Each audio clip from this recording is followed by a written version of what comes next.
वाह। Well, finally मैंने A52 लिया है। ये ड्रीम फ़ोन है। क्यों है वो मैं आपको इस वीडियो में समझाऊंगा। ज़्यादा लंबा मैं इस वीडियो को नहीं खींचूंगा, ना ही मैं बहुत ज़्यादा इसकी प्रोफेशनल जो है अनबॉक्सिंग करने वाला हूँ, क्योंकि इसको मैंने पर्सनल यूज़ के लिए लिया है। और रिसेंटली मैंने जितने भी फ़ोन्स की आपको वीडियो दिखाई, डिटेल रिव्यू वगैरह दिखाया, तो फटाफट से मैं गैलेक्सी A52 की अनबॉक्सिंग कर रहा हूँ और इसके बारे में कुछ चीज़ें आपको बताना चाहता हूँ। अगर आप ये फ़ोन लेने का सोच रहे हो तो इस वीडियो को ज़रूर देख लेना। तो वेल, ऑलरेडी इसकी अनबॉक्सिंग मैं कर चुका हूँ। ये ही फ़ोन मैंने क्यों लिया जबकि मार्केट में बहुत सारे ऑप्शंस अवेलेबल हैं। अनबॉक्सिंग मैं कर चुका हूँ। अनबॉक्सिंग का मतलब मैंने सिर्फ इसको खोल के इस पर टेम्पर्ड ग्लास वगैरह लगाया है। और आपने अनबॉक्सिंग वीडियोस देख लिए होंगे। सैमसंग ने कोई भी इस समय बैक कवर वगैरह ना दिया है। सिम इजेक्टर पिन दे रखी है यहाँ पे, और कुछ यूज़र मैनुअल वगैरह दे रखी है। तो इस बार सैमसंग ने कुछ भी नहीं दिया है बॉक्स के अंदर। और फ़ोन 25 वॉट को सपोर्ट करता है, लेकिन सैमसंग ने 15 वॉट का चार्जर बॉक्स में दिया है। Type A to type C cable दी है। तो फिलहाल साइड में रखता हूँ। मैंने इस पे रैपर लगा दिया था क्योंकि मैं इस पे टेम्पर्ड लगवा के लाया हूँ। तो मैं ये रैपर हटा के एक बार आपको फ़ोन की लुक दिखा देता हूँ। तो ओवरऑल ये है फ़ोन की लुक। अलग अलग कलर्स में ये अवेलेबल है, लेकिन मुझे ब्लैक कलर पर्सनली बहुत अच्छा लगा। ये फ़ोन एक्चुअली में पीछे है तो प्लास्टिक, लेकिन प्लास्टिक की क्वालिटी इस बार काफ़ी अच्छी है। ऐसे फिंगरप्रिंट के स्मजेस इसमें नहीं पड़ेंगे, लेकिन आप हल्के से यहाँ पे दाग धब्बे देख रहे हो ना, तो ये हल्के से थोड़े बहुत यहाँ पे इस तरह से कुछ पड़ जाएंगे। बहुत सारे रिव्यूज़ आपने देखे होंगे जिसमें कहते हैं फिंगरप्रिंट के स्मजेस नहीं पड़ते, तो ऐसे नहीं पड़ते, लेकिन आप कैमरे में देख लो एक बार, तो इस तरह से थोड़ा सा यहाँ पे निशान आ जाता है। तो पीछे की लुक ना इसकी काफ़ी अच्छी है, जैसे कि सैमसंग S21 अल्ट्रा में लुक आ रही है कुछ उस तरह की, लेकिन बिल्कुल एग्जैक्ट सेम नहीं है। फ़ोन भी छोटा है ये। और मेन बात यह है कि इसमें एमोलेड स्क्रीन मिल रही है, इन डिस्प्ले फिंगरप्रिंट सेंसर मिल रहा है। साइड में मतलब जो फ्रेम है तो वो भी प्लास्टिक का, लेकिन यहाँ पे प्लास्टिक लगा हुआ भी है, इसको मैं हटा देता हूँ। और यहाँ पे लुक मेटल जैसा पेंट फिनिश कर रखा है यहाँ पे, मतलब है ये पूरा प्लास्टिक का। लेकिन ओवरऑल जो फ़ोन की बिल्ड क्वालिटी है अच्छी है। मैंने ये फ़ोन क्यों चूज़ किया, हालांकि ये फ़ोन महंगा है। 20,000 रुपये में आपको रेडमी का नोट 10 प्रो मैक्स मिल रहा है। मैंने स्टोर में आज पता किया था। मेरे पास ये 128 GB वाला वेरिएंट है। तो मैंने यही फ़ोन क्यों पसंद किया, देखो सैमसंग की इसमें फुल फ्लेज जो है नॉक सिक्योरिटी मिल रही है। सिर्फ सॉफ्टवेयर बेस्ड नहीं, हार्डवेयर बेस्ड सिक्योरिटी भी मिल रही है। और डिस्प्ले इसका बहुत कमाल का लगा मुझे। डिस्प्ले बहुत अच्छा है, 90 हर्ट्ज का रिफ्रेश रेट है इसके अंदर में। तो ये सारी चीज़ों को कंसिडर करते हुए, और सैमसंग की सिक्योरिटी नॉक्स की जो है वो काफ़ी अच्छी है। तो इन चीज़ों को कंसिडर करते हुए मैंने इस फ़ोन को लिया। हालांकि फ़ोन का जैसे मैंने बोला, डिस्प्ले का साइज़ मैं जो भी फ़ोन यूज़ कर रहा था पहले उसके मुकाबले में थोड़ा छोटा है, लेकिन काफ़ी हैंडी सा फ़ोन है, मतलब बढ़िया सा फ़ोन है। लुक बहुत अच्छी है, डिस्प्ले काफ़ी अच्छा है, बहुत बढ़िया चल रहा है फ़ोन। कैमरा बहुत अच्छा है। इसके कैमरे में मुझे मेन चीज़ एक अच्छी लगी कि इसके कैमरे के अंदर जैसे ही जाएंगे ना, अब इसमें यहाँ पे फुल एच डी 30 फ्रेम्स पर सेकंड दिखा रहा है, लेकिन इसमें एक सॉफ्टवेयर अपडेट अवेलेबल है, क्योंकि मैंने इसमें अभी सिम कार्ड वगैरह नहीं डाला। मैं अपडेट करूंगा तो फुल एच डी 60 FPS तक ये जो है रिकॉर्डिंग वगैरह कर लेता है।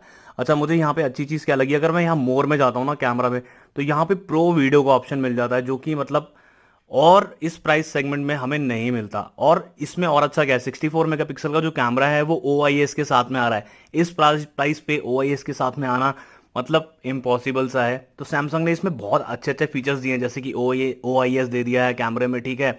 और सेटिंग्स में जाते हैं तो हमें प्रो वीडियो का ऑप्शन मिल जाता है। देखो प्रो में कितने सारे ऑप्शंस हमें यहाँ पे देखने को मिल जाते हैं। तो प्रो वीडियो का ऑप्शन मिल जाता है इसमें। सॉफ्टवेयर अपडेट के बाद में इसमें आपको 60 FPS का भी ऑप्शन मिल जाएगा रिकॉर्डिंग में। उसके बाद सिंगल टेक का ऑप्शन भी है इसमें, जिसके बारे में मैक्सिमम लोगों को पता है। अभी मैं रिव्यू नहीं कर रहा हूँ, आने वाले टाइम पे आप बोलोगे तो मैं इसका रिव्यू भी कर दूंगा। 64 मेगापिक्सल का जो प्राइमरी कैमरा है वो मुझे काफ़ी सही लगा। मैंने इसकी कुछ फोटोज़ वगैरह ली थी जो। बाकी से एक बार मैं सिम वगैरह कनेक्ट करूंगा तो इसमें जो ये फन मोड है ये भी कनेक्ट हो जाएगा। इसमें कुछ फिल्टर्स वगैरह दे रखे हैं, बेसिकली शायद कंफर्म नहीं हूँ, स्नैपचैट वाले फिल्टर है। मैंने इस पर टेम्पर्ड ग्लास ऑलरेडी लगा लिया है, तो इसीलिए मैंने जो है इसको जब लिया था मैंने इस पर टेम्पर्ड ग्लास वगैरह लगा लिया। उसके बाद में मैंने इसे अभी यूज़ नहीं किया। मैं इसे यूज़ करूंगा, फुल टाइम रिव्यू भी मैं आपको इसको इसके बारे में बता दूंगा। आप लोग अगर ये लेने का सोच रहे हो ना, ये फ़ोन मतलब प्राइस के हिसाब से काफ़ी बढ़िया है। मतलब प्लास्टिक ज़रूर, लेकिन आपको कहीं से भी फील नहीं होगा कि आपने कोई चीप क्वालिटी का प्लास्टिक पकड़ा हुआ है। काफ़ी बढ़िया सा फ़ोन है, नॉक सिक्योरिटी आपको मिल जाएगी, कैमरा बहुत अच्छा है, डिस्प्ले बहुत अमेजिंग मिलेगा आपको इसका। एमोलेड स्क्रीन है, इन डिस्प्ले फिंगरप्रिंट स्कैनर है इसके अंदर। हालांकि मैंने अभी सेटअप वगैरह कुछ नहीं किया है, तो बस एक अनबॉक्सिंग दिखानी थी आप लोगों को मेरे को इस फ़ोन की। काफ़ी बढ़िया फ़ोन लगा। मैंने डिस्क्रिप्शन में लिंक दिया है, अगर आप लेना चाहते हो इस समय काफ़ी बढ़िया इस पे। अगर आपके पास शायद HDFC बैंक पे कुछ ऑफर मिल रहा है, मेरे को तो फिलहाल में नहीं मिला, तो HDFC बैंक कार्ड वगैरह पे ऑफर वगैरह है तो वो मिल जाएगा आपको। 1500 रुपये तक का जो है कैशबैक आपको मिल जाएगा HDFC के कार्ड पे। तो इस फ़ोन को आप ज़रूर कंसिडर कर सकते हो। इस फ़ोन से रिलेटेड कोई वीडियो देखना चाहते हो तो मुझे कमेंट्स में ज़रूर बताना, मैं इसका वीडियो ज़रूर लेके आऊँगा। तो मैंने इसे ड्रीम फ़ोन इसीलिए कहा है क्योंकि यार एक तो इसकी लुक्स बहुत अच्छी लगी मुझे, प्लस इसका कैमरा बहुत अच्छा लगा, OIS मिल रहा है इस प्राइस पे। ऊपर से इस फोन के अंदर IP67 की रेटिंग मिल रही है, IP67 सर्टिफाइड है ये फोन, यानी कि वाटर रेजिस्टेंट है ये और डस्ट रेजिस्टेंट है ये फोन। सिम कार्ड ट्रे इसमें इस तरह की मिलती है और सिम कार्ड ट्रे पे भी यहाँ पे गैस्केट प्रोटेक्शन मिल रखी है, क्योंकि इस पे IP67 जो है रेटिंग है, तो मतलब पानी वानी अंदर जल्दी से जाएगा नहीं। तो इसमें या तो आप 2 नैनो सिम लगा सकते हो या एक सिम और एक माइक्रो SD कार्ड लगा सकते हो। ऊपर की तरफ में माइक्रोफोन, सेकेंडरी माइक्रोफोन भी मिलता है हमें नॉइस कैंसिलेशन के लिए, और इसमें 3.5 mm का जैक भी है, तो ये बहुत अच्छी बात है। टाइप C का पोर्ट है, ये नीचे स्पीकर है, सिंगल स्पीकर है, डुअल स्पीकर नहीं है, ये प्राइमरी माइक्रोफोन है। और राइट हैंड साइड पे यहाँ पे वॉल्यूम रॉकर कीज और आपको पावर अनलॉक बटन मिल जाता है। लेफ्ट साइड में कुछ नहीं है, बिल्कुल क्लीन है। फ़ोन की लुक बहुत औसम है, डिस्प्ले जैसे मैंने बताया बढ़िया है। तो बस आप मेरे को कमेंट्स में बताओ अगर आप इससे रिलेटेड कोई वीडियो देखना चाहते हो, क्योंकि मैंने अभी जितने भी अनबॉक्सिंग वगैरह की थी बहुत प्रोफेशनल तरीके से की थी, लेकिन ये पहला वीडियो है फ़ोन का जिसे मैं इतना प्रोफेशनल तरीके से शूट नहीं कर रहा हूँ, बिल्कुल लाइव शूट कर रहा हूँ।